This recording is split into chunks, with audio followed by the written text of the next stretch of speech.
তুমি যেটা বলেছো ঠিকই বলেছো। ব্রেস্ট ক্যান্সার মানে বর্তমান বিশ্বে মহিলাদের মধ্যে খুবই কমন একটা ক্যান্সার। এমনকি গবেষণায় দেখা গেছে যে মহিলাদের ক্যান্সারের মধ্যে অলমোস্ট 40%ই ব্রেস্ট ক্যান্সার।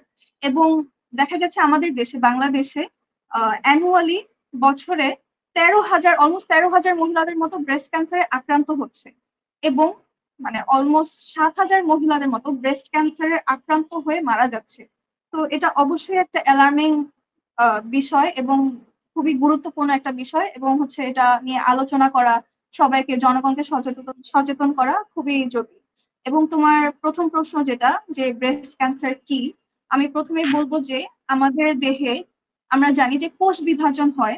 কোষ বিভাজন হয়ে আমাদের বিভিন্ন অঙ্গ প্রত্যঙ্গ তৈরি হয়, বিভিন্ন ক্ষত ভরাট হয়। এখন এই কোষ বিভাজনটা স্বাভাবিক এবং নিয়ন্ত্রিত পদ্ধতিতে হয়। কিন্তু কোন কারণে, কোনো ট্রিগারের কারণে বা কোনো মিউটেশনের কারণে যদি এই স্বাভাবিক কোষ বিভাজনটা অস্বাভাবিক বা অনিয়ন্ত্রিত ভাবে হতে থাকে এবং খুবই দ্রুত গতিতে, তখন আমাদের শরীরে একটা টিউমার বা একটা চাকার মতো হয়। এবং এই অস্বাভাবিক এবং দ্রুত গতিতে কোষ বিভাজনের কারণে যখন মানে এই টিউমারটা আরো বড় হতে থাকে বা বিভিন্ন দেহের বিভিন্ন জায়গায় ছড়িয়ে যেতে থাকে, তখন আমরা এটাকে ক্যান্সার বলে থাকি। এবং এই ক্যান্সারটাই যখন আমাদের স্তন থেকে বা ব্রেস্ট থেকে উৎপত্তি হয়, তখন এটাকেই আমরা বলে থাকি ব্রেস্ট ক্যান্সার। হ্যাঁ, এখন এই ব্রেস্ট ক্যান্সার কাদের আশা বেশি করি হয়? আচ্ছা, ব্রেস্ট ক্যান্সার মহিলাদেরই বেশি হয়।